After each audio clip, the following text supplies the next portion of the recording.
देश में बेटी सशक्तिकरण की नारे चल रहे हैं, वहीं दूसरी तरफ उसी बेटी की जब असमत लूट ली जाती है और असमत लूटने के बाद भी जब उसे न्याय नहीं मिलता है और न्याय के लिए दर दर की ठोकर खाती है, तो ऐसे नारा लगाने वाले के ऊपर कहीं ना कहीं मजबूर हो जाते हैं हम सवाल खड़ा करने के लिए। एक ऐसे ही बेटी हैं, भारत की बेटी हैं, जो पुलिस कप्तान के वहाँ आई हैं। बातचीत करते हैं, क्या समस्या आपको और क्यों पुलिस कप्तान को आए? मेरे साथ घटना हुआ है, 376 का मामला है। मैं परेशान हो चुकी हूँ, मेरे साथ कोई न्याय नहीं हो रहा है। मैं गोरखपुर का ये घटना बता रही हूँ। एक महाराजगंज का यहीं का लड़का है, गोरखपुर गए थे मैं दवा कराने और वहाँ पर मिला। उसके बाद कुछ टाइम हो गया था लेट थोड़ा सा, तो कहा कि चलो हमारे रूम पर वहाँ रहता है वो, कहा कि चलो वहीं पर रुक जाओ, कुछ चाय पानी कर लो, उसके बाद तब चले जाना घर। हम कहे ठीक है चलती हूँ, फिर हम वापस घर जाऊँगी। तो कहा ठीक है। तो जब हम गई वहाँ पे, वो नशा चाय दिया मुझे पीने के लिए और चाय में कुछ नशीली पदार्थ मिला है। उसके बाद हम जब चाय पी लिए, हम अर्थ नशा में हो गई। वो तुरंत फाटक बंद कर दिया और मेरे साथ ज़बरदस्ती करने लगा, मेरा निवस्त कर दिया, मेरे साथ बलात्कार करने लगा, मेरा हाथ बांध दिया, मेरे मुंह में कपड़ा ठूस दिया। उसके बाद मैं अर्धबेहोश हो गई और मैं चिल्लाने का कोशिश कर रही थी, मगर मेरा आवाज़ बाहर नहीं जा रहा था, मेरे मुंह में कपड़ा ठूस दिया था। मैं परेशान हो चुकी थी। उसके बाद कुछ टाइम के बाद मेरे साथ बहुत बलात्कार करने लगा। उसके बाद मैं बहुत परेशान हो चुकी थी। कुछ टाइम के बाद मेरे साथ पलट कर मेरे साथ प्राकृतिक गिरा मौसम में बहुत परेशान हो चुकी हूँ। मैं एक चाकू रखा था मेरे गले पर रख दी। हाँ, किसी से बताओगे तो मेरी जान से मार दूँगी। कितना दिन पूर्व ये घटना हुई है? 9 तारीख 1 महीना 2023 का बात है।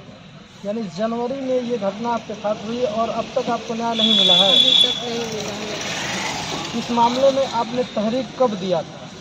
हमने 3 तारीख मतलब पहली तारीख और दूसरे महीना में वहाँ थाने को दिया। पहले तो हम दौड़ते रह गए चारों तरफ, कहीं पे हमारा FIR दर्ज नहीं हो रहा था।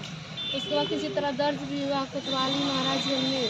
उसके बाद फिर तब से न्याय नहीं मिल रहा है मुझे।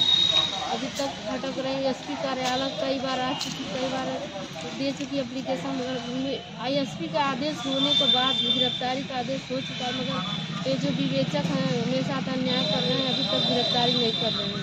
ठीक, इस मामले में 164 का बयान हुआ था, मुकदमा दर्ज हुआ है कि नहीं? हाँ, 164 का बयान भी हो गया है, मेडिकल भी हो गया है, सब कुछ होने के बावजूद भी अभी तक गिरफ्तारी नहीं हुई है। FIR दर्ज हुआ है? तहरीर आप जो दी थी, तहरीर देने के बाद इस संबंध में FIR दर्ज हुआ है, मुकदमा पंजीकृत हुआ है कि नहीं? हाँ, मुकदमा पंजीकृत हो गया है। अभी आप पुलिस कप्तान के वहाँ आई हैं, इनके द्वारा क्या आश्वासन आपको दिया गया है? आश्वासन दिया गया था कि गिरफ्तारी का आदेश किया जा रहा है, जाओ कल गिरफ्तारी हो जाएगा, लेकिन अभी तक कोई गिरफ्तारी नहीं हुआ। किस थाने में FIR दर्ज हुआ है? कोतवाली महाराजगंज में। आप जब कोतवाली थाने में जाती हैं तो वहाँ के लोगों द्वारा, वहाँ के जिम्मेदारों द्वारा क्या कहा जाता है?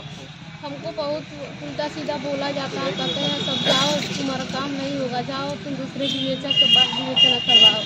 हम बहुत परेशान हो जाते हैं। फिर कप्तान जी के वहाँ आती हूँ, यहाँ भी एप्लीकेशन देती हूँ, यहाँ से फिर आदेश होता है, तब भी मेरा कोई सुनवाई नहीं करते हैं कोतवाल का।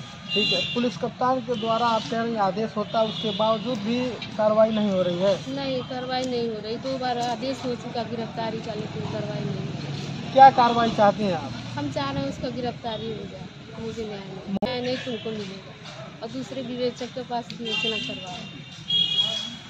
यह आरोप है कि इनके साथ अप्राकृतिक दुष्कर्म किया गया है और जनवरी माह में किया गया है, जिसके बाद ये कोतवाली में FIR दर्ज करवाई है। FIR दर्ज करवाने के बाद भी ये तमाम दिनों से कभी पुलिस तो कभी कोतवाली में इनका आना जाना है। इनका कहना है कि कार्रवाई नहीं हो रही है। वहीं इन्होंने यह भी बताया कि पुलिस कप्तान के आदेश के बाद भी जो विवेचक हैं या जिस थाने में इनका FIR दर्ज किया गया है, उनके द्वारा कार्रवाई नहीं की जा रही है। अब देखना ये होगा कि नवागत पुलिस अधीक्षक के आदेश के बाद इस मामले में कौन सी कार्रवाई की जाती है। जय हिंद।